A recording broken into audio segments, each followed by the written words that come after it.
नमस्कार। Asian news की खास पेशकश में आप सभी का स्वागत है। मैं हूं आपके साथ भागीरथ साहू। देश और प्रदेश में डीजल और पेट्रोल के दाम लगातार बढ़ रहे हैं और कहीं ना कहीं ये सरकार की मुश्किलें बढ़ा रहे हैं।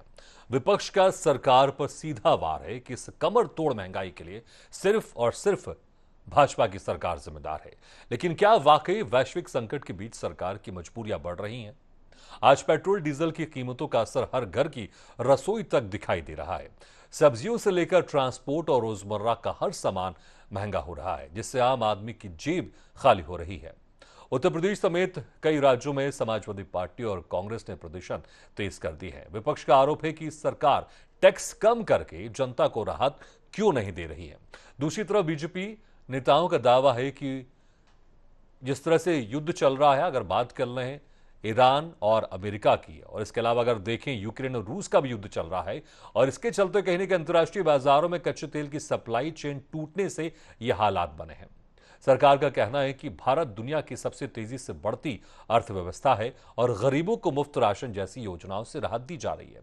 अब सवाल यही है कि क्या सरकार तेल के दामों पर नियंत्रण खो चुकी है या फिर विपक्ष सिर्फ माहौल बना रहा है? इसी खास मुद्दे पर हम चर्चा करेंगे, लेकिन पहले कुछ प्रतिक्रिया आपको सुना देते हैं। इजराइल ईरान युद्ध के चलते, अमेरिका ईरान युद्ध के चलते, रूस यूक्रेन युद्ध के चलते जो वैश्विक परिस्थिति है उससे भारत का जन जन वाकिफ है।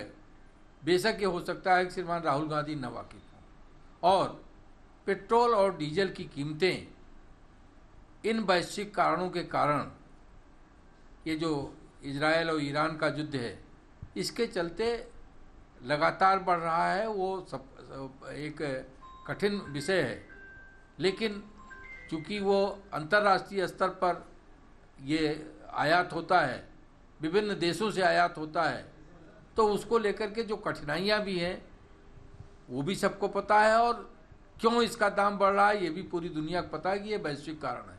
अच्छे दिन आने वाले थे, यहाँ तो हम लोग 10 साल पीछे चले गए और उससे भी पीछे चले गए। पेट्रोल और डीजल के दाम जिस हिसाब से बढ़ रहे हैं, गैस सिलेंडर के दाम जिस तरीके से बढ़ रहे हैं, आम जनता किस तरह चले, आम जनता किस तरह से अपनी जीविका का यापन करे, ये सवाल का जवाब भारतीय जनता पार्टी के नेताओं को, भारतीय जनता पार्टी के मुख्यमंत्री को, भारतीय जनता पार्टी के प्रधानमंत्री को, आम जनता को देना ही पड़ेगा। आपने अच्छे दिनों का वादा दिखा करके, लॉलीपॉप दे करके आम जनता का जो खून चूसा है और आम जनता को जिस दोराहे पे ले आके खड़ा किया है, इस बात का जवाब आपको आम जनता 2027 में देने का काम करेगी। तो चलिए इस खास मुद्दे पर हम चर्चा शुरू करते हैं। जो मेहमान हमारे साथ मौजूद है मैं उनका आप लोगों से तारुफ करा देता हूं। हमारे साथ हैं सपा प्रवक्ता अशोक कुमार तिवारी जी, वरिष्ठ पत्रकार सुजीत कुमार सिंह जी, बीजेपी प्रवक्ता चंद्रमोहन चौबे जी। आप तीनों मेहमानों का स्वागत है हमारे इस खास चर्चा में। सबसे पहले अशोक जी, मैं आपके पास आना चाहूंगा। देखिए, जिस तरह से अभी स्थिति है, चाहे हम ईरान अमेरिका युद्ध की बात कर लें, दूसरी तरफ रशिया और यूक्रेन का फिर से युद्ध भड़क गया है, और तमाम जो वहां से तेल हम आयात करते थे, अब उस पर सिर्फ भारत की नहीं है, हम पूरे देश की, अगर पूरी दुनिया की बात कर ले, वहां पर तेल की कीमतें लगातार बढ़ रही हैं। बल्कि अगर हम दूसरे देशों के अगर मुकाबले अगर भारत में जो बढ़ोतरी देखें वो बहुत कम है, वो ज्यादा नहीं है। बावजूद इसके विपक्ष इसे सरकार के ऊपर क्यों घेरने की कोशिश कर रहा है?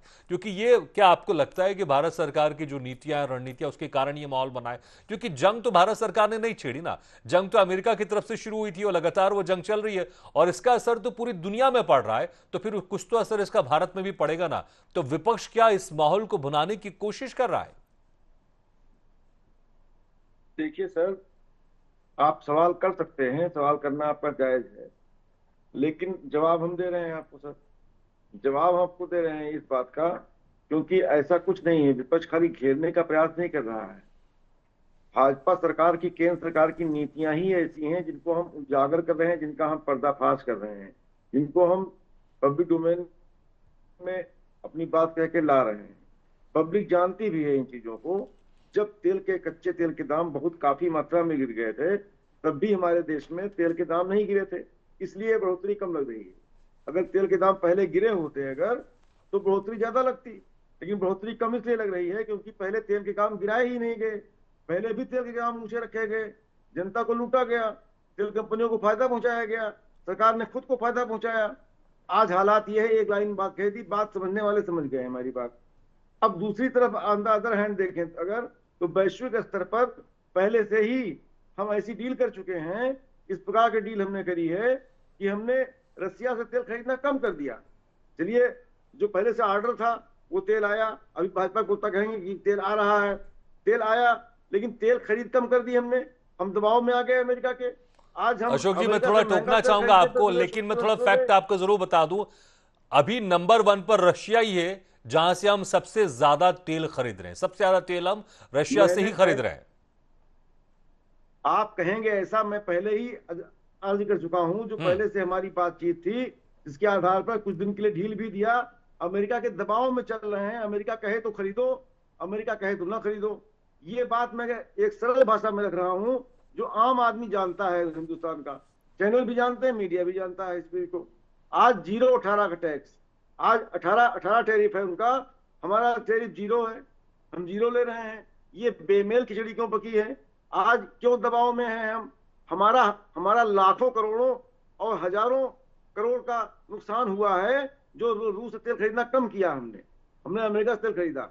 ये तमाम चीजें ऐसी हैं जो वैश्विक स्तर पर हमें कमजोर करती हैं, हमें लाचार करती हैं, हमें दबाव में दिखाती हैं।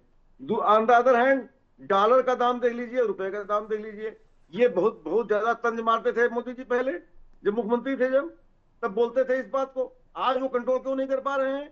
आज हमारा विदेशी निवेश क्यों कम हुआ है? विदेशी निवेश जो अटल जी के समय में 2.0 कुछ था, मनमोहन सिंह के दोनों कार्यकाल मिलाकर के 4 पॉइंट कुछ था, जो आज 1.92 और 1.9 पहुंच गया है। ये विदेशी निवेश क्यों कम हो गया है? जिस वजह से हमें विदेशी मुद्रा का संकट आ गया है। आज सोना खरीदने की बात कह रहे हैं मोदी जी, तमाम चीजों पर प्रतिबंध लगा रहे हैं। चलिए अशोक जी, आप विदेशी मुद्रा की बात कर रहे हैं, लेकिन मैं आपको ये भी जानकारी दे दूं, पिछले कई सालों के मुकाबले विदेशी मुद्रा का भंडार ज्यादा है। और जिस तरह से आप अमेरिका की बात कर रहे थे कि हम अमेरिका से तेल खरीद रहे हैं, जो कि अभी जो बढ़ती तेल के ऊपर यहां पर हम लगातार इस पर चर्चा कर रहे हैं, तो मैं आपको ये भी बता दूं, जिस अमेरिका से हम तेल भी खरीदते हैं, हालांकि अमेरिका ना पहले नंबर पर है, दूसरे नंबर पर है। पहले नंबर पर रशिया से हम तेल खरीदते हैं सबसे ज्यादा, दूसरे नंबर पर सऊदी से हमारा तेल आ रहा है, तीसरे नंबर पर वेनेजुएला, जहां पर पिछले कुछ महीनों में 50% से ज्यादा हमने इजाफा किया तेल खरीदने में। उसके बाद फिर अमेरिका का नंबर आता है, और उसी अमेरिका देश में प्रति लीटर 50 रुपए से ज्यादा की बढ़ोतरी हुई है। मैं रुपए की बात कर रहा हूं। और भारत में अगर आप देखेंगे अभी तक 4 से 5 रुपए की इसमें बढ़ोतरी है। तो जिस अमेरिका से हम तेल खरीदते हैं, उसी अमेरिका में जो बढ़ोतरी है वो 50 रुपए से ज्यादा हो गई है। आप जवाब ले लीजिए सर, तब आगे बढ़िएगा। आपने सवाल किया, जवाब ले लीजिए। बिल्कुल। वेनेजुएला से तेल खरीदते हैं, उसको साफ करने में ज्यादा पैसा खर्च होता है, हमें घाटा होता है, हमें दूरी ज्यादा लगती है। अमेरिका से तेल खरीदने में महंगा पड़ता है हमको, हमारा डिस्टेंस ज्यादा है। सवाल इस बात का है, ये तार्किक बातें हैं जो आप जिसको झुठला नहीं पाएंगे किसी हालत में। रसिया से तेल सस्ता पड़ता है हमको। सवाल इस बात का है, हम मजबूर क्यों हुए हैं, आखिर किस हाथ में मजबूर हुए हैं हम, और हमने ये डील क्यों की है इस तरह की? 18 टैरिफ, 0 टैरिफ, इसको आप कैसे सत्यापित करेंगे? हम 0 टैरिफ लें, 18 टैरिफ लें? आर्थिक घाटा, आर्थिक बोझ जो आ रहा है वो जनता के टैक्स पर आ रहा है, टैक्स पेयर्स पर आ रहा है। मोदी जी अपने घर से नहीं दे रहे हैं, देश को लुटा रहे हैं मोदी जी। ठीक है, चंद्रमोहन जी भी जुड़ गए, उनसे जवाब ले लेते हैं, क्योंकि बहुत सारे सवाल आपने यहाँ पर खड़े भी किए हैं। ठीक है, जवाब ले लेते हैं। चंद्रमोहन जी, सारी पोजीशन है, दबाव के कारण जो सस्ता तेल रशिया से मिल रहा था, अमेरिका के दबाव के कारण आप लोग ने वो सस्ता तेल खरीदना वहां पर कम कर दिया है, और उसका असर ये हो रहा है कि यहां पर दाम लगातार बढ़ते जा रहे हैं और आम जनता यहां पर इसको महंगाई से जूझना पड़ रहा है। भगीरथ जी, समाजवादी पार्टी अथवा कांग्रेस पार्टी या विपक्ष सिर्फ झूठ, भ्रम, अफवाह का सहारा लेकर किसी भी तरह से सत्ता में आने का सपना देख रही है। लेकिन देखिए, देश की जनता जनार्दन सब जानती है, देश की जनता जनार्दन को सब पता है कि वर्तमान में जो परिस्थितियां उत्पन्न हुई हैं, हमारे भारतवर्ष में ही नहीं हुई है, पूरे विश्व में हुई है।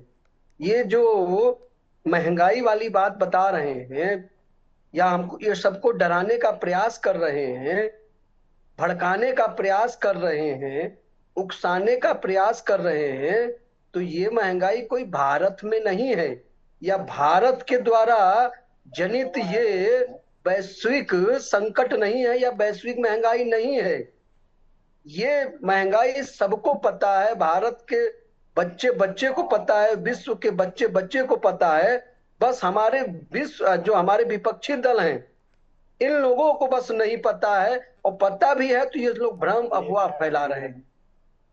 क्या ये सच नहीं है कि जब से जो है ईरान, चाहे अमेरिका, इजराइल, जब युद्ध हुआ उसके बाद से तेजी से कीमतें बढ़नी शुरू हुई, और उससे हम ये नहीं कह रहे कि हम भारतवर्ष उससे वंचित है, यहां पर भी उसका असर हुआ। लेकिन अगर तुलनात्मक रूप से देखा जाए अन्य देशों की अपेक्षा, विश्व में जो अन्य देश जहां पर कहीं 50% बढ़ा है, कहीं 40% बढ़ा है, कहीं जो है 20% है, और सबसे कम अगर कहीं बढ़ा है, चाहे वो तेल में हो, चाहे किसी भी चीज का, चाहे पेट्रोल हो, डीजल हो, हमारे यहाँ महंगाई उस अपेक्षा सबसे कम बढ़ी है। तो ये सरकार की उपलब्धता, ये सरकार की सतर्कता या सरकार की सजगता की वजह से ये हुआ है। लेकिन और अशोक जी इसमें कह रहे भी- हैं, अशोक जी कह रहे हैं कि जो रशिया से पहले सस्ता तेल आ रहा था, तो वहां पर अमेरिका के दबाव के चलते आप लोग ने उस तेल में कमी कर दी है, अब वहां से कम आप लोग आयात कर रहे हैं। भगीरथ जी, मैंने आपसे पहले ही कहा था कि विपक्ष के पास कोई मुद्दा नहीं है। ये भ्रम अफवाह के सहारे एक जो है असफल प्रयास कर रहा है। सच्चाई बोल रहा ये हूं। बताइए आप इसको कब, अफवाह कह रहे हैं, मैं सच्चाई कह रहा अरे हूं। चुप हो जाइए, मजबूरन बीच बोलना पड़ा, मेरी मजबूरन बात बोलना आने पड़ा, दीजिए। जिसमें आप सुनिए, लगातार गलत बोल रहे हैं। कब रूस ने कहा, रूस ने कब कहा कि जो है भारत ने उससे तेल खरीदना बंद कर दिया है, या भारतवर्ष ने कब कहा कि जो है हमने तेल खरीदना बंद कर दिया है? किसने कहा ये तो बताइए।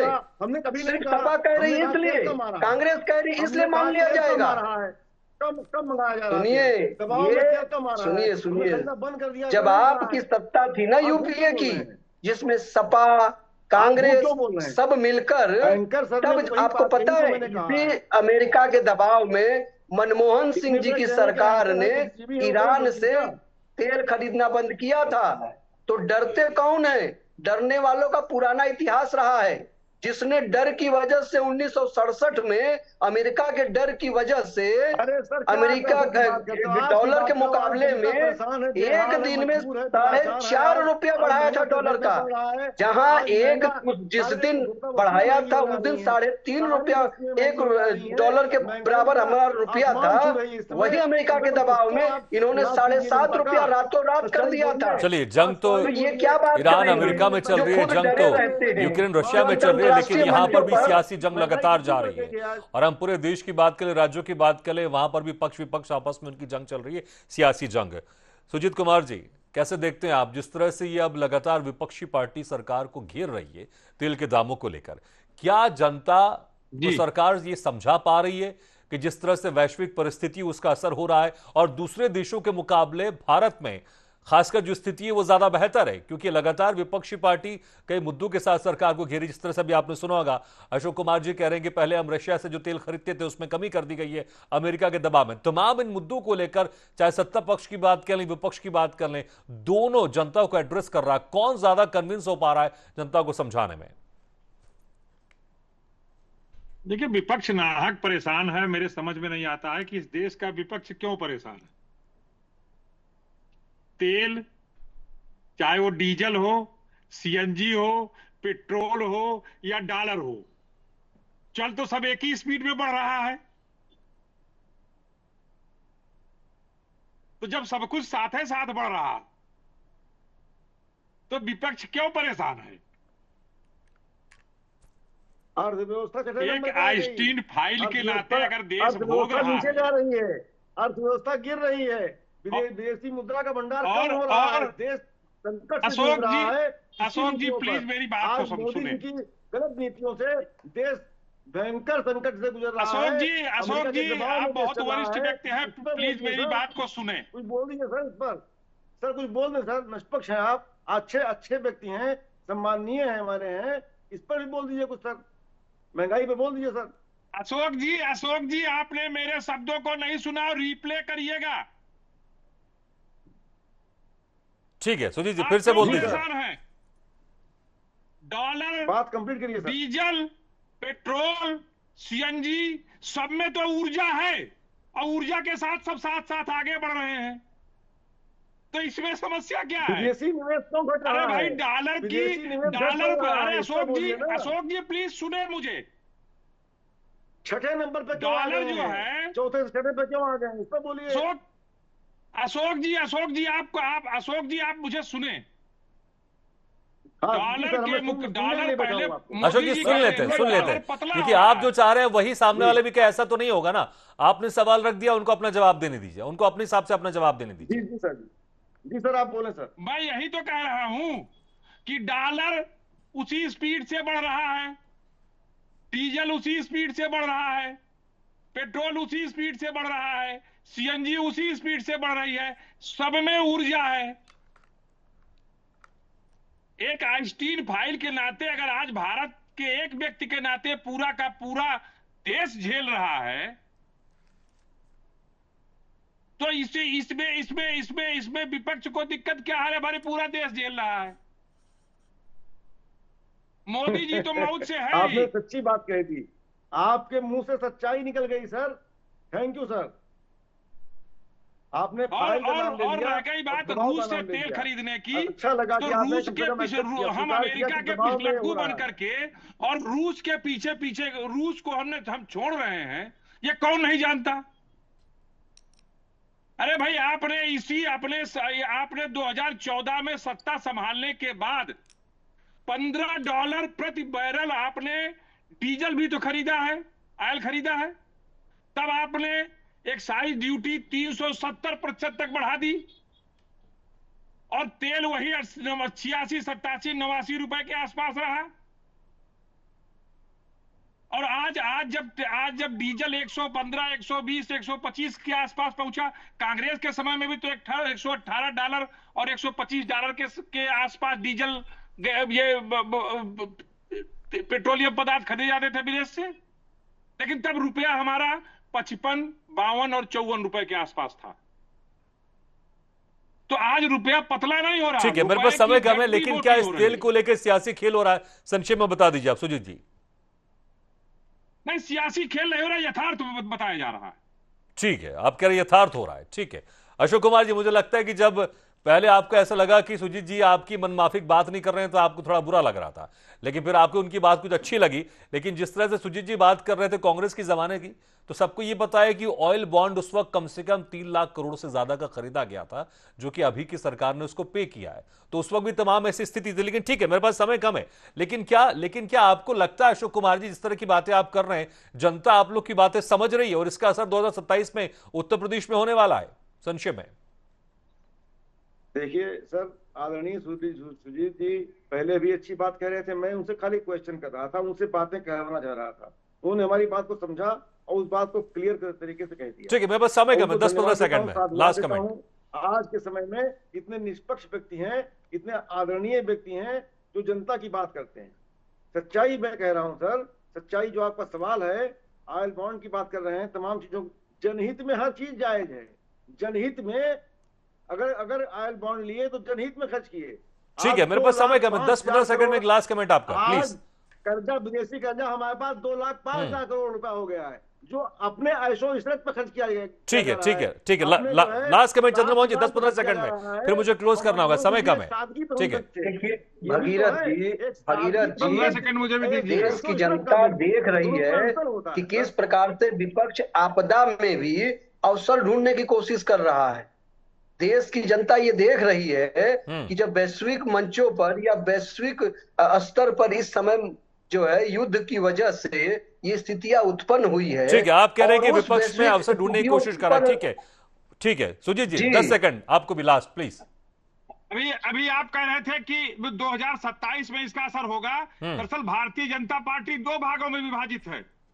पब्लिक की नजर में, जनता की नजर में 2 भागों में है। एक योगी की भाजपा जो उत्तर प्रदेश में पुनः सत्ता में आने जा रही है, और एक मोदी की भाजपा चलिए ठीक है, तो आपने यहाँ पर भाजपा को डिवाइड कर दिया, सामने। लेकिन देखना होगा 2027 में इसका असर कितना होगा। बहुत बहुत शुक्रिया आप तीनों मेहमानों का, चंद्रमोहन जी, अशोक कुमार जी और सुजीत जी, शुक्रिया हमारे इस खास चर्चा में शामिल होने के लिए।